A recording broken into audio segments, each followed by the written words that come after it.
So, hello everyone. Welcome to another episode of Zebec's Feature Money interview series. Today we have a powerhouse guest on the show, Tom Lutz, a payroll veteran who was ADP's top performing salesperson during his time there, helping ADP scale to billions of dollars. He then went on to build and sell his own payroll company, giving him a unique perspective on both legacy systems and startup innovations in the payroll space. Tom, great to have you on. Laura, thanks for having me. I appreciate you having me on board. Absolutely. So I think the audience would love to hear a little bit more about your background at ADP and what you've done so far. Sure, happy to share a little bit. I go back to 1991. I started with ADP in New York City as a young sales professional, knocking on doors in the streets of Manhattan, trying to sell payroll. And I had a great career. I loved my career at ADP. I spent 16 years helping others more than just myself. So I moved into a leadership role, and one of my strengths was building sales organizations, building teams, putting strategic approaches in place, and coaching others to become the best salesperson they possibly can and working with their clients on a day-to-day basis. So for the last 30 years, I've been in this industry, and I'm happy to spend some time with you and the team today. Awesome. It's always great to have an industry leader or veteran on. So let's maybe move a little bit past the ADP part of your career. Take us back to the early days of when you spun off and started up your own payroll company. What sort of inspired you to start your own payroll company, and what problem were you trying to solve at the time? What was the thesis of the company? Back then, we're going back to 07, 08. There's a lot of change going on in the industry. You know, it was a tough financial time that we went through as not just an organization. Here in America, we went through some real financial stress back then. But, I noticed a lot of change going on in the industry. It was starting to become commoditized, some of these large payroll companies out there. And I had this vision that I knew we could build up our own empire if we were just focusing on the client and white glove service. So I built a company called Summit Payroll Services around this proactive approach, reaching out to clients, making sure they're well trained and given, high level communication and that true white glove service that you would expect out of service organization. We weren't just cutting checks anymore. So it sounds like you got in at a pretty unstable time. I assume that there were some hard lessons you had to learn about scaling the business during that time. What were some of those lessons, and what did you find, especially in an industry as complex and regulated as payroll, were some of those pain points? One of the hardest things that hit us home very quickly was how complex it is to file and deposit payroll taxes and move money properly. There's quite a bit of change that goes on when it comes to federal, state, and local payroll taxes. Staying on top of that change, the regulations were constantly moving. So that bouncing ball was tough, and our clients trusted us to keep them compliant. So that compliance focus for us was, something we discussed on a day-to-day basis, and we hired some extra help just to make sure they were compliant. But that was probably one of the hardest lessons I learned when we built this organization. That's a good point. It's interesting you mentioned that. At Zebec, we realized that compliance was becoming the area of focus for many payroll companies as they struggle to scale, especially since you're handling sensitive financial data and you have to adhere to standards like KYC and KYB.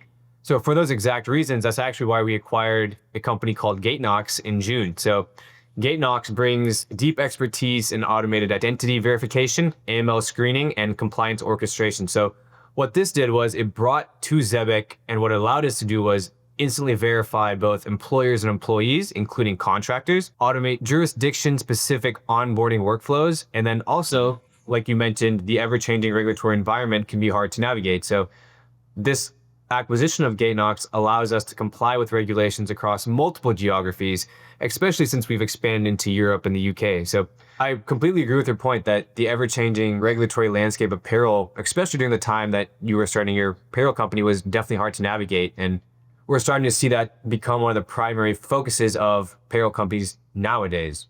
Great acquisition for your organization. Well done. Absolutely. And we're excited to see where that'll take us in the next few months. We've only had them for about a month, so still the beginning stages. So, Tom, it sounds like you had your payroll company for a while. What ultimately led to your decision to sell the company, and what factors went into choosing the right acquire or exit strategy? Well, great question. The exit strategy was part of our original business plan. I knew this wasn't something I was going to keep forever, but I will tell you, based on the exit strategy, we executed much quicker than we originally planned, about 3 years sooner than our original business plan. But that exit strategy had probably, say, 2 or 3 very important bullets. One was whoever acquired Summit Payroll Services, their culture was a critical piece for me. And they need to have the right team in place that focused on each client and servicing that client. The other thing was training, right? I put training and I put communication, sort of bundle that together. That was an important piece also, because there's always constant change going on, compliance going on in the back office. You need to make sure you're communicating and training the clients and make sure they're always up to speed. And the third, which was critical as well, is we needed a 100% conversion rate. I wanted to make sure every one of our clients has now trusted us with their families because we're actually cutting their payroll checks. I want to make sure every one of our clients was comfortable moving over to the new gentleman that acquired Summit Payroll Services. And I'm glad and happy to say that 100% of them did. That's great to hear. So it sounds like the factors that led to your decision to sell the company were more qualitative than financially focused or numbers focused. Absolutely. You have to build trust in this industry. And Summit Payroll Services, we cared about our clients, so we want to make sure they're well taken care of. We weren't one of the larger big box players that have been around for many, many years just processing checks. That's not what we were about. The culture and the sort of the backbone of Summit Payroll Services was always focused on the client.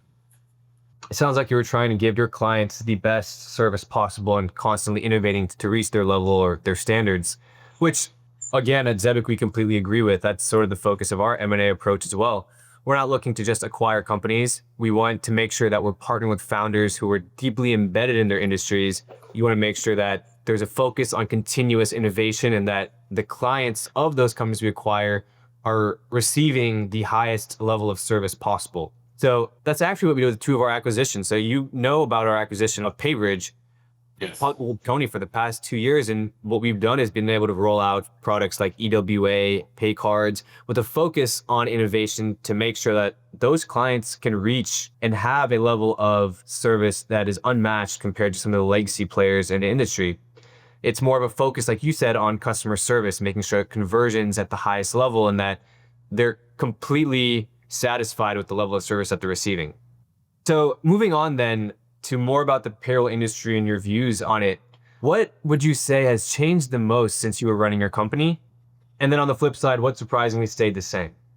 Oh my goodness. There's been so much change through the payroll industry over the years. I go back almost 35 years now in payroll experience. So when you start to look back, human resources didn't even exist. There was maybe someone in personnel through birthday parties, but you look at the regulations that were starting to put in place into the 90s, that's when things started to shift quite a bit. So there's always constant change when it comes to regulation. I can't say that enough. But when you look at the actual industry as a whole, way back then, it was dominated by the larger payroll providers. There were a few large payroll providers out there. When you look at certain industries, there was in-house software folks that did their own payroll in-house and didn't outsource it to a payroll provider.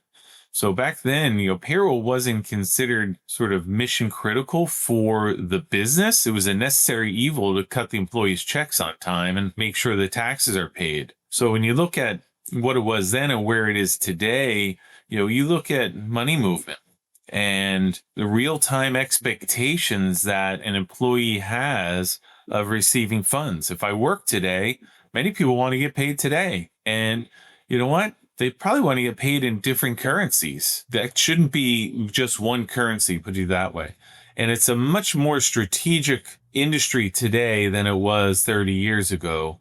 Back then, it was just cutting checks. Now, HR is the backbone of compliance for an organization.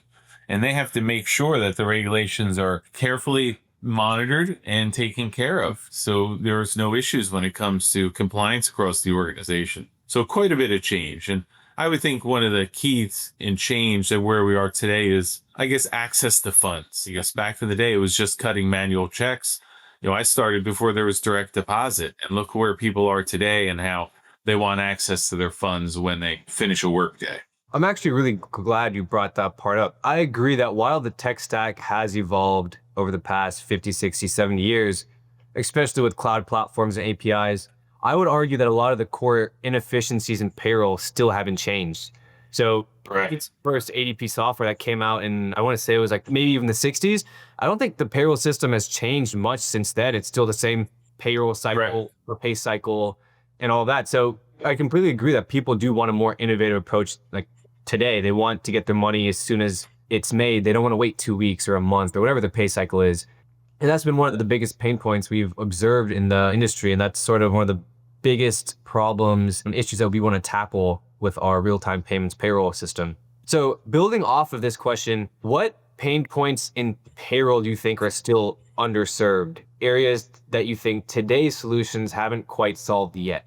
It's funny how we bled right into that question because you're right. You're spot on. Payroll's payroll. It's always been payroll. That's really not going to change much when you look at a core payroll. It's cutting checks on usually a biweekly or sometimes a weekly basis, that all that structure. And it's still, and I hate to use the word old school structure, but it is sort of an old school structure when it comes to the technology that's in place. I think that's, and the pain around that is given because there's lack of flexibility. When you look at certain industries and they need a lot of flexibility and data from their worker and the jobs that they're doing, that those old school systems, they just don't have. They were made to cut a check from gross to net. In addition to that, I would say the way the employee actually receives those funds, it's still pretty much driven off of a paycheck, right? And then they just create a different way to move that money to them. So I think those pain points are still out there today. And as we are looking forward, I think I'm starting to see with the conversations I've had with your organization, you're moving in the right direction on how you want to transform that. I'm really glad to hear that. So it's rare to see somebody in the traditional payroll industry be receptive to some of these new innovations, at least in blockchain, in payments. So it's refreshing to hear that real-time payments can be an option or is the future to solve these issues like slow settlement times, settlement fees, and breaking this traditional 2-week pay cycle or whatever pay cycle it is that these employees are on. So I guess now that we're on the topic of real-time payments and blockchain, there's been a lot of buzz around the news, especially with crypto and payments being hot right now. What's your take on real-time payments and embedded finance and maybe blockchain-based payroll? Do you believe it's just hype or is it genuinely transformative? It's the future. I believe that that is definitely the future. I like to use the word transformative in that question. It is our future. I think we need to embrace a global outreach with multiple currencies. I think we need to also look at how we pay those people. Look at the different types of people that are working today. They're not all W-2 employees anymore that punch a clock from 9 to 5. They work at the same job for 35 years and get a pension. Those days have changed drastically. So the type of worker, the type of job, and how they receive their funds for working that day or week or month, I think is changing drastically. And as we embrace this global outreach with multiple currencies, I think you're going to see that go down our path versus the old school biweekly paycheck. I totally hear you. You mentioned multiple currencies a few times on this episode. Is the idea behind what you're saying more so that these employees have more flexibility in the currency they want to receive, or more so from the employer's perspective that they can offer wages in multiple different countries without having to worry about regulation across different regions? I'm glad you brought that up. I think both, right? As an employee and the employee experience, the employer needs to be aware of that and understand the employee experience and truly want to understand what's best for that employee. And then the employer should be able to execute it. So I think the employer is going to have more flexibility and it's going to lead to the employee having more choice. And that's where we're going to transform down the road. No, that makes complete sense. And I'd take that even a step further to say, even some of these employees, one of the things they look for a lot, especially in the US, given we have one of the highest immigration rates, is remitting funds or just cross-border payments. And it's especially hard to do that in today's economy if you take away blockchain and crypto, mainly because you have to go to like a Western Union, pay a 10% fee, and then the recipient also has to pay a fee when they go pick up those funds.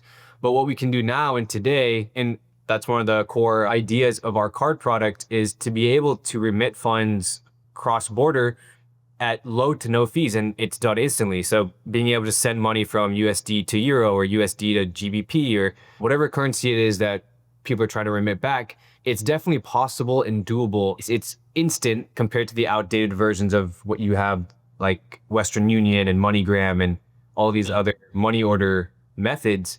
So no, I completely agree. I think that it is the future, and logically, I think it's the next step. I don't think it's just a trend. I think it's going to be a full scale adoption in the next 5, 10 years, maybe even sooner. Nobody really expected crypto to adopt as fast as it is today, and we're already seeing it hit all-time highs and adoption reaching the highest levels we've ever seen. Agreed. So, Tom, just to wrap this up, you've shared a lot of insight on your experience in the payroll industry, what you've seen over the past 10, 15, 30 years, and what you've done at ADP in your own payroll company. What advice would you give to a new founder entering the payroll or fintech space today, especially someone trying to build something different and stand out? Well, if I were going to sit someone down, give advice, or if I were going to do it again, the first thing I would do is sit down and develop my business plan. I would have a long-term business plan with, flexibility, I would say is one of the first things that comes to mind. I'd want this recurring revenue model that's attractive to me in the payroll industry and have a detailed strategic approach on how we're going to grow that volume. That's the first thing. And, when I build my business plan with flexibility, when I say flexibility, I mean, you think about not just the employer, but the employee and access to their wages. Like I've said earlier, the multi-currency. You also have to think, that end user experience. Right now, it's all mobile and it should be multilingual, right? When you're building that business plan out. The other thing I would make sure is part of that is you want to have high-end security and compliance. That needs to be core to the business that you're building. There's just no room for error when you run a payroll, right? That goes without being said. But you also have to make sure that the data that you're storing remains confidential and secure. You've built trust with your clients. You don't have top-notch security built within your system. That's going to be a problem long-term. And whether or not you build it, you might not have the funds or the expertise to build it. That's okay. Then partner in that area. And you can build, borrow, or buy, right? I would say you partner in that area first is one of the things I think about. And make sure that each person and each client has secure data and is very compliant with the ever-changing laws and regulations that we have. That's real and important in this business plan. So I would say that's probably my second bullet. And my third bullet, I would probably tell you to think vertically. I would find like a special niche that you want to be an expert in. You want to drill down in great detail and be the expert within that vertical niche, whether it be shift workers or contractors. There's so many different areas you can choose, but I would do some homework and find where most of the pain might lie. And if you can find out where that pain is, for instance, let's say, in a specific industry, there are people that are working hard, but they have to wait a week or 2 weeks to get paid, and that type of worker needs payment immediately.